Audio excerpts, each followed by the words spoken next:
आणि आज आपण बघणार आहोत special report gangs of Pune. पुण्यात कशा पद्धतीने टोळी युद्ध सुरू आहे ते आपण बघणार आहोत। मुंबई अंडरवर्ल्ड या एका शब्दाची दहशत संपूर्ण देशभर होती। तिथल्या कुख्यात गुंडांची नावं ऐकून अनेकांची भंबीरी उडायची। हळूहळू मुंबई पोलिसांनी अंडरवर्ल्डचं कंबरड मोडलं, पण आता अशीच परिस्थिती पुण्यात सुद्धा बघायला मिळते। पुण्यातलं अंडरवर्ल्ड आणि तिथलं गँग वॉर अतिशय भयानक वळणावर पोहोचलंय। पुण्यात गँग वॉरची पाळमुळं कशी रुजली आहेत बघूया आमच्या खास रिपोर्टमध्ये।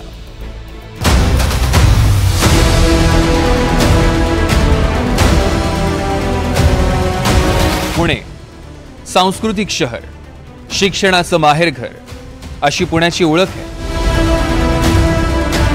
कधी काळी पुण्यानं विचार करावा आणि देशानं अंमलात आणावा अशी स्थिती होती।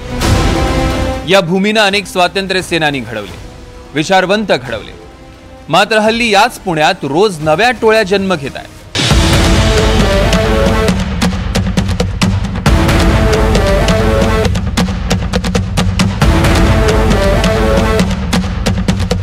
पुणे तिथे गुन्हेच गुन्हे अशी पुण्याची नवी ओळख झाली आहे। पुण्यात सध्या तब्बल 80 छोट्या मोठ्या टोळ्या आहेत आणि त्यातही 11 मुख्य टोळ्या सक्रिय आहेत। पुणे पोलिसांनी एकूण 5 झोनमध्ये याची विभागणी केली आहे। यात झोन 1 मध्ये समर्थ, फरासखाना, विश्रामबाग, खडक, डेक्कन आणि शिवाजीनगर हा भाग येतो। झोन 1 मध्ये बंडू आंदेकरची आंदेकर टोळी, बाबा बोडकेची बोडके टोळी आणि उमेश चव्हाणची घिसाडी टोळी अशा एकूण 3 मुख्य टोळ्या आहेत। या टोळ्यांमध्ये एकूण 142 गुन्हेगार असून यात आंदेकर टोळीकडे सर्वाधिक 68 गुन्हेगार सक्रिय आहेत। याशिवाय झोन 1 मध्ये नव्यानं उदयाला येत असलेल्या एकूण 8 टोळ्या ही सक्रिय आहेत। यानंतर येतो झोन 2। या झोनमध्ये सहकारनगर, स्वारगेट, भारतीय विद्यापीठ, बंड गार्डन, लष्कर, कोरेगाव पार्क असे भाग येतात। या भागात पुण्यातल्या नावाजलेल्या टोळ्या नाही आहेत, मात्र नव्यानं सक्रिय झालेल्या 10 टोळ्या असून या टोळ्यांचे 117 रेकॉर्डवरील गुन्हेगार आहेत। पुढचा झोन क्रमांक 3 कोथरूड, वारजे, माळवाडी, उत्तम नगर, दत्तवाडी, सिंहगड रोड, अलंकार असे विभाग या झोनमध्ये येतात। झोन 3 मध्ये एकूण 5 मुख्य टोळ्या सक्रिय आहेत। यात नुकताच लंडनला फरार झालेल्या निलेश घाळवळची गँग, जेलमध्ये असणाऱ्या गजानन मारणे आणि गणेश मारणेंची गँग, गेल्या वर्षी हत्या झालेल्या शरद मोहोळची गँग आणि बंटी पवार अशा 5 टोळ्या दहशत माजवत आहेत। खडकी, विश्रांतवाडी, चतुशृंगी, चंदननगर, येरवडा, विमानतळ आणि लोणीकन इथला भाग झोन 4 अंतर्गत येतो। झोन क्रमांक 4 मध्ये मुख्य टोळ्या सक्रिय नाहीये, मात्र तब्बल 15 नव्या टोळ्यांचा संघर्ष इथं बघायला मिळतो। या टोळ्यांमधले 115 गुन्हेगार रेकॉर्डवर आहेत। झोन 5 मध्ये हडपसर, मुंढवा, कोंढवा, बिबवेवाडी, मार्केट यार्ड, वारवडी आणि लोणी काळभोर इथला भाग येतो। या झोनमध्ये एकूण 3 मुख्य टोळ्या सक्रिय आहेत। मृत रहीम शेखची टोळी त्याच्या नावानं चालवली जाते। बापू नायर गँग आणि मृत वसीम शेख उर्फ खडा शेख याची गँग झोन 5 मध्ये आपली दहशत टिकवून आहे। या टोळ्यांमध्ये एकूण 82 रेकॉर्डवरचे गुन्हेगार आहेत आणि याशिवाय 20 नव्या टोळ्या या भागात सक्रिय झाल्या। ते साधारणतः पुण्याचा 70च्या दशकात पुण्याचा क्राईम आपल्याला दिसतो। म्हणजे एक साधारणतः कसबा एक आणि मंडई असे 2 मोठे गड होते। तर कसब्यात तारू होते, कांबळे होते आणि नारायण जगताप वगैरे त्या तुमच्या मंडईत होते। पण यांच्या ज्या टोळ्या होत्या, एकतर ते त्यांचे 2 नंबरचे जे धंदे होते, मटक्याचे धंदे असतील, क्लब असतील, काही प्रमाणामध्ये नार्कोटिक्स विकलं जायचं, म्हणजे गांजा वगैरे चरस विकला जायचा। त्या प्रमाणात त्यांच्यापुरतं 2 नंबरचे धंदे करण्यापुरतं त्यांचं हे टोळ्यांचं अस्तित्व होतं। परंतु आंदेकर टोळीमध्ये ज्या वेळेला माळवतकर पण पूर्वी आंदेकर टोळीमध्येच होते आणि त्यांच्यात एक वितुष्ट आलं आणि माळवतकरांच्या माणसाचा खून आंदेकरांनी केला। तिथून मग टोळी युद्ध पेटलं आणि मग ते सगळं जवळजवळ पुण्याचं त्यावेळेचं क्राईम हे आंदेकर आणि माळवतकर यांच्या भोवतीच फिरवतं। गोष्ट आहे ही साधारणतः 78ची गोष्ट, 77-78ची गोष्ट आहे। असं हे सांस्कृतिक शहर आता गुंडांचं शहर झालंय। संपूर्ण पुण्यात लहान मोठ्या टोळ्यांचे मिळून अंदाजे 1000हून अधिक गुन्हेगार आहेत। तरुणांमध्ये या टोळ्यांचं आकर्षण वाढतंय आणि याच आकर्षणातनं कोयता गँग सारख्या टोळ्यांमध्ये अल्पवयीन मुलं सक्रिय होत आहेत। विशेष म्हणजे या टोळ्यांना शस्त्रही अगदी सहजपणे उपलब्ध होत आहेत। पिस्तुलं, गावठी कट्टे, कोयते, चाकू, तलवारी पुण्यात सहजपणे गुन्हेगारांपर्यंत पोहोचतात।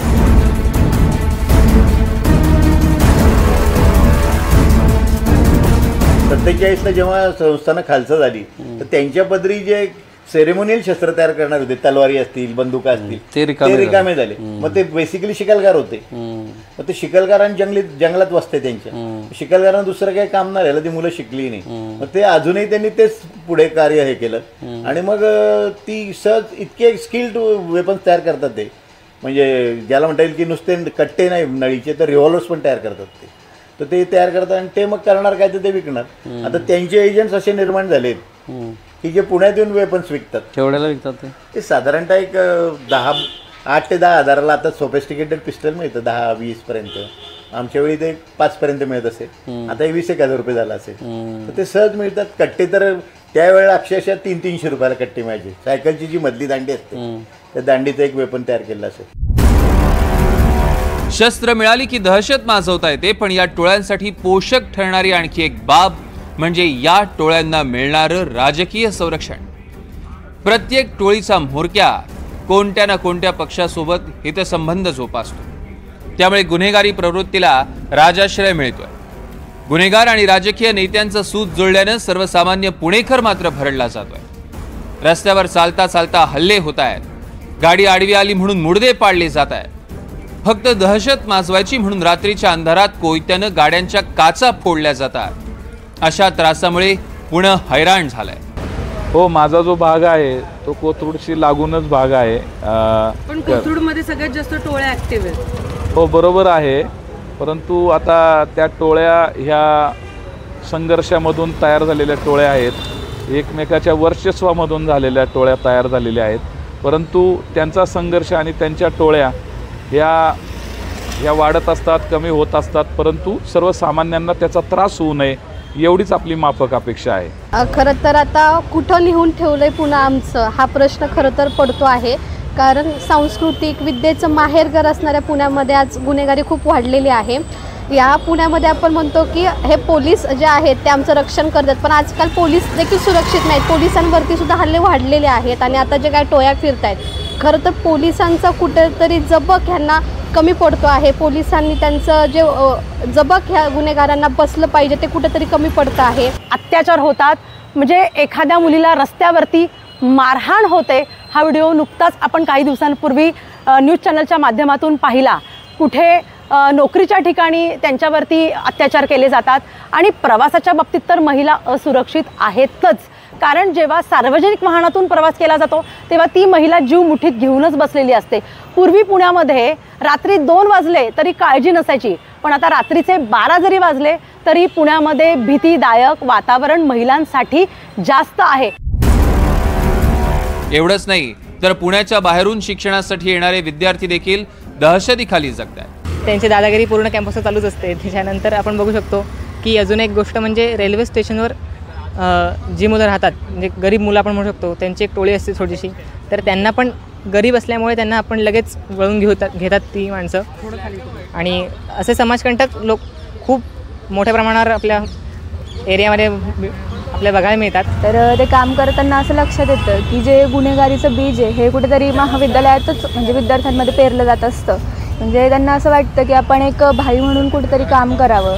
आणि नंतर जे रेल्वे स्टेशनवरती मुलं असतात लहान गरीब स्वरूपाचे, तर त्यांच्यातूनच म्हणजे त्यांना एक आपण गरिबीचं त्यांना लक्षण देऊन सांगितलं जातं की तुम्हाला आम्ही आमच्यासोबत सामील करू, म्हणजे त्यांना एखाद्या गुन्हेगारी टोलीमध्ये ते सामील करून घेत असतात। पुण्याचे गुंड मोठे ते सुद्धा शिकायला झाले होते, ते सुद्धा त्याच असं करून हे झालं। आता जर आपण अजून बघितलं तर बेरोजगारी खूप एक प्रमाणात वाढलेली आहे, तर लोकांना जर काही भेटलं नाही जॉब वगैरे तर मग ते पैसा कमायला शेवटी गुन्हेगारीमध्येच जाणार। मगाशी बघितलं जसं पुण्याच्या रस्त्यावरती कोयता गँग वगैरे खूप मगाशी गँग वगैरे होता, तर मग ते जे मी समजा बाहेरून शिकायला येत असेल तर मला सुद्धा एक माझ्या हे राहणारच की जर मी तिथं गेलो आणि मला काय हे झालं तर त्याला कोण जबाबदार। बोकाळलेल्या गुन्हेगारीनं पुण्याची दशा केली आहे आणि शिक्षणाचं माहेरघर असलेल्या पुण्याची दिशाही हरवली आहे। कधी काळी मुंबईतल्या गँगवॉरनं जो उच्छाद मांडला होता तोच उच्छाद हल्ली पुण्यात बघायला मिळतो। हे गँगवॉर आवरण्यासाठी धाडसी पोलीस अधिकारी आणि नेते पुण्याला मिळणार का याची प्रतीक्षा पुणेकरांना लागली आहे. रेवती हिंगवेसह राहुल कुलकर्णी, NDTV मराठी, पुणे.